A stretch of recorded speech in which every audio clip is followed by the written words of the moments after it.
That's not a comic book. Now that's a comic book. Hi everyone, welcome to another episode of Trade Talk. I'm Super2, and we're back with some more X-Men stuff with a very famous X-Men story, God Loves, Man Kills, written by Chris Claremont with art by Brad Anderson. Now, even if you've never, or Brent Anderson's the artist. Now, if you've never read this before, I guarantee you've seen stuff from it because we have this very famous panel of Mike Pence pointing at Nightcrawler and saying, "Human, you dare call that thing human?" And that panel really does set the tone for what this entire story is about. But if that wasn't enough for you, I gotta tell you, this opening is hard to read. This opening is scary. We begin with two children running in the night away from someone until one of the children is shot and he falls down, and then some people come up, shoot the other one, and decide, let's hang him from a swing set. And from that swing set, they have a sign that says "Muty" attached to them. So this is the X-Men story. This is the story that's like, okay, there is definitely a parallel between the X-Men and oppressed minority groups.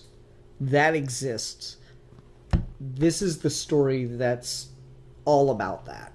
This is the story where it's like, okay, let's do it. Let's comic bookify it. Let's take that 100% literally and blow it out of proportion to an absurd degree to really, really just look at it and throw it out in the open.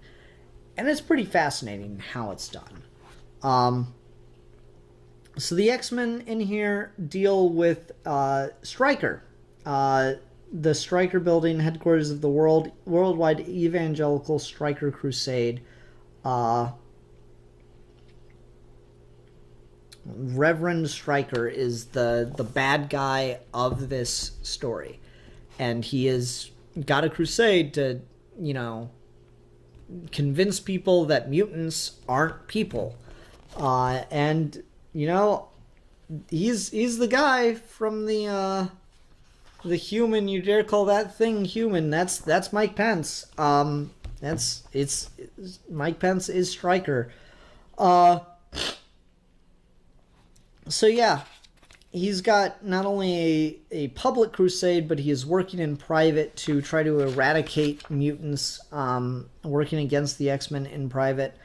And really, a lot of this gets very deep into these social issues, wherein Kitty Pryde is in a fight with a guy who has anti-mutant sentiments.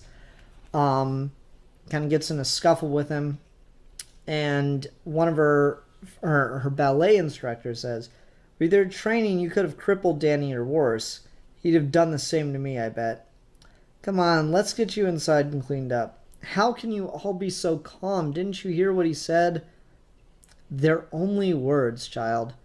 Suppose he'd called me a nigger lover, Stevie. Would you be so damn tolerant then?" And she says that to a black woman, which, I mean, I don't know if you could get away with that today. I've got to at some point do a whole video on the N-bomb, because I find there's a really interesting discussion to have there, but the use of it here, I feel, is very, very effective. Generally speaking, my opinion is when you're talking about the word or when you're quoting something, you're generally fine. I don't like talking around the word that much because it just feels so abstract at that point and you lose some of the power of it. When you're quoting something, depends on what you're quoting depends on the context, but when the word's important to the sentence or whatever you're quoting, yeah, I generally say it's fine to use. And I could probably be convinced otherwise, but that's kind of been my default. So the use of it here to throw it at a black woman to confront her own type of oppression is really interesting, and I like the way that Claremont gets it, where Colossus apologizes. She did not mean, and we get the thought balloon for this lady. Of course she did, my friend. She meant every word, and she was right. The way in which bigotry is excused, like, it's just interesting. People will excuse it and try to play it off, and they just don't. Doesn't matter your racial background. I've seen all kinds of people try to play it off and try to excuse certain behaviors, and sometimes it takes a shocking moment like that to confront it. So I don't know, it's interesting. Again, white girl throwing the N-word in the direction of a black woman is maybe a little much, but I don't know. I think the moment plays pretty well, and it earns the right to do that, especially given how conscious of the issues this book is dealing with is. That's a pretty blatant tip of the hat to what this book's going to be talking about, and we're only 16 pages in, and like a lot of these pages aren't even story pages yet. So then it goes to the X-Men watching a televised debate between Stryker and Professor X, and there's a lot of discussion between Scott and Storm. This did not go well, did it, Scott? We were slaughtered, Aurora. Charles was speaking to people's ideals, Stryker to their fears. But on camera, Charles looked so grim and foreboding, almost scary, that he ended up making Stryker's case for him. Let's hope the damage isn't irreparable. So that was interesting. I don't know. I like that this pretty critical of appearing on television with the opposition. Because TV does a really stupid thing, at least TV news, and it's kind of news in general. Journalism in general has this problem. TV does it in turns up the dial to 11 on the stupid. Because you can watch the news, and like climate change is the go-to, but I'll use something more ridiculous. You can watch the news, and you can find like a interview or whatever with two sides being represented. One can be a college professor of history on the Holocaust. It can be a tenured professor who's been working in this field for decades and has all kinds of knowledge, intimate, shocking knowledge about the Holocaust. And television will put him on the same platform and elevate the idea, the opposing idea, as if it is just as valid. Some fucking nutcase rando who just says the Holocaust never happened. It just has nothing to back it up. It's just a fucking nut job. They'll put him on stage with an expert, and it will present the ideas as if they're equal. Because journalism has a really stupid thing of every story has multiple sides to it, and you have to represent those sides. Yes, but to a point. To a point where it doesn't matter what someone thinks, they have to have factual evidence to back it up. They have to have credibility. And then TV journalism is just dials it up to 11 because they got to get ratings, and so they'll pick the most outrageous personalities to present that kind of shit to. And so like the Holocaust thing, it's a little disingenuous. That can happen, to my knowledge. I've not seen that broadcast, though I'm not entirely sure it doesn't exist. That's still a thing that happens. You'll find that with like climate change deniers all the time. They get put on, like, you'll get a climate scientist that knows what the fuck he's talking about. Some jackass climate denier that's no fucking clue what's going on.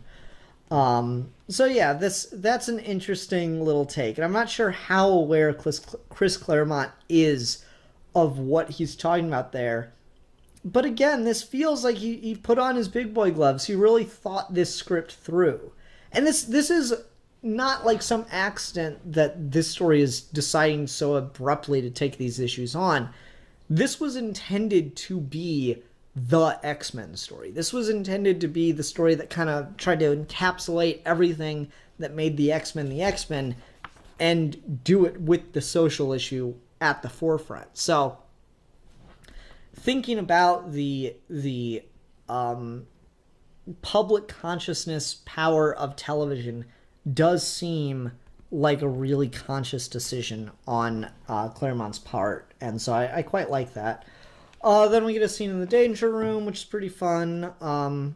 Just to break it up, give it some action. It looks like the Professor, Scott, and Aurora are killed, and everyone's having a hard time with that. But then Logan's sure that they haven't been killed, but just to make it look like that, and gets into a whole thing. Fighting Stryker's devoted cultists, and yada yada yada yada. Kitty Pryde gets kidnapped. They do some interrogation. Magneto joins the X-Men because he wants to take down Stryker too. Then we cut to where Professor X is, and he is being brainwashed and psychologically tortured by being forced to live out horrendous torture at the hands of the X-Men as he's crucified by them. That's really interesting. That's super deep, and I don't know what to make of that.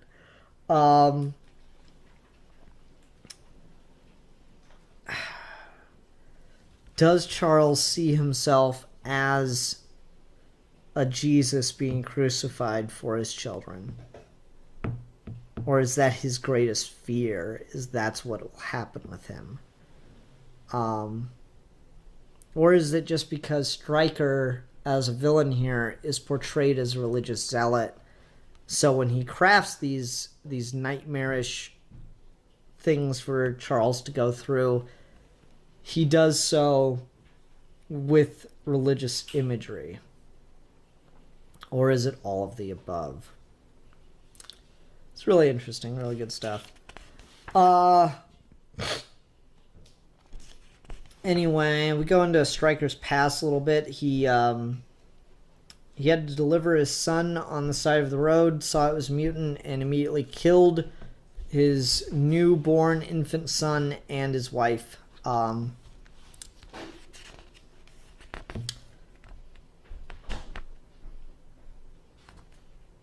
Which, that's super fucked. That's a hell of an origin. Kitty Pryde has to run around New York City for a bit, and that has a scene that bothers me, where she runs into a gang, a street gang. Well, it's pretty clearly all different ethnic groups, and they're super rapey. So I don't love that. That feels pretty stereotypical, and it kind of, I don't know if it discredits, but it certainly devalues some of the good faith that this built up. Everyone's got their blind spots. Everyone's got their things that they don't think about. They've just accepted. This probably would have been the time to really think that kind of stuff through and really consciously choose who you're going to have be gang members if you're going to put a scene like this in here. That feels pretty typical. And again, this isn't the thing of like, oh, well, black people aren't in gangs, is what you're trying to say. No, there are all kinds of different gangs with all kinds of different racial makeups in them. My thing is just more, every choice should be intentional. And so if you're going to have Kitty Pryde be confronted by a gang, then that gang should, the makeup of that gang should be intentional and should add to the story and not detract from it or confuse it in this way. So that's just one of those things. Ultimately, the X-Men are able to get together, get Kitty Pryde back, and form a plan to try to save Professor X. It's kind of crazy and involved, so I'm not going to get into it. Ultimately, Stryker's at a rally, hyping people up to say that mutants aren't people. And Magneto tries to come in and make a big show of it, but almost gets killed because Charles has been captured. The X-Men are able to free Charles through crazy Wolverine plan. And then they go confront Stryker on his own stage. And it's really interesting. Good evening, Reverend. But you're supposed to be dead? We're full of surprises, Stryker, as you'll soon see. You've been making some pretty extreme charges against us. We figured we'd claim equal time to answer them. You don't mind, do you? Your toys are broken, Reverend. Your goons are beaten. It's just your word against ours. Then I have nothing to fear. You're a lucky man. Thanks to you and people like you, mutants live in fear every day of our lives. And sometimes those lives are very short. Less than a week ago, 2 children in Connecticut were murdered, Stryker, condemned solely for an accident of birth. Would you do that to someone because of the color of their skin or their beliefs? I do nothing, Cyclops. I am the instrument of the Lord, and whatever a man's color or beliefs, he is still human. Those children and you, X-Men, are not. Says who? You? What makes your link with heaven any stronger than mine? We have unique gifts, but no more so and no more special than those granted a physician, or a physicist, or a philosopher, or athlete. It could be due to an accident of nature or divine providence. Who's to say? Are arbitrary labels more important than the way we live our lives? What we're supposed to be more important than what we actually are? For all you know, we could be the real human race, and the rest of you the mutants. Human? You dare call that thing human? More human than you. And then it leads to a big moment where Stryker tries to murder Kitty Pryde. Ultimately, a security guard at the event decides, nah, he's the real bad guy, and takes Stryker out. So, I don't know. There's definitely a lot of liberal chest thumping going on there. The idea of confronting Stryker with words as opposed to action is certainly more of a neoliberal kind of perception, but that's kind of the X-Men's thing, so I can't really harp on it too much, especially when it's followed up so directly by this scene where they talk with Magneto and try to convince him to stick with them, and Magneto says he cannot condone the actions of not fighting back, not ending this when they have the chances. And ultimately, it's not Xavier that argues against Magneto this time. It's Scott. Xavier's kind of with Magneto, kind of agrees with him, and says maybe we do need to change. After all, they just tried to make me a weapon against my own people. And Scott's the one that has to talk Charles back and tell Magneto, no, we are going to work for a better way that doesn't involve violence. So I don't know. It's a really, really interesting, really good story that does get to the heart of what the X-Men are, what the X-Men have been intended to be. And it's really, really touching and interesting in that way. Do I agree with the politics on show and here? Not wholly, but I like them. Certainly not wholly, certainly not to the degree to which the story presents itself. Confront with words and then let the enemy show themselves as the bad guy.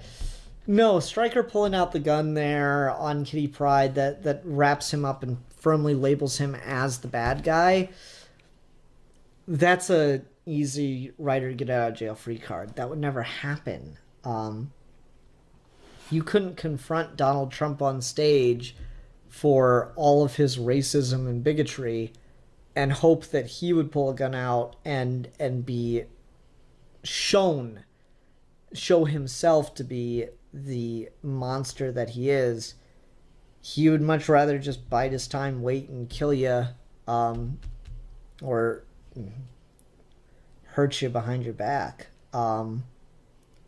That's the problem with bigotry. Is it's willing to be open, but it's never willing to put itself at risk in the open. It's calculated. It's smarter than people give it credit for. And so the idea, if you have the chance to confront it with words, it's a nice idea. But this story gets to have a magic wrap-up button that gets to absolve everybody and gets to make Cyclops' way work without it necessarily having to deal with the reality of having these kinds of people in power over you. So there's definitely a lot to unpack, a lot of interesting there, but that is the X-Men philosophy. That is Charles Xavier's idea of the quote-unquote better way. People make the Martin Luther King, Malcolm X comparison between Magneto and Xavier, and it's definitely there and sometimes over-exaggerated, but this is kind of the go-to case for it, even though it's not Charles making the argument here. And that's kind of the ultimate view of it. The ultimate noble idea is just to put your life on the line non-violently in order to show your humanity, your compassion, your ability to be a human, not an animal, and to force the bigotry to expose itself as less than human. That's the ideal, and it certainly can work. But they're smarter than that most of the time. That'll do it. That'll do it for this episode of Trade Talk. Hope everyone enjoyed. Hope everyone had a good time. Thanks for watching. Bye. That's not a comic book. Now that's a comic book.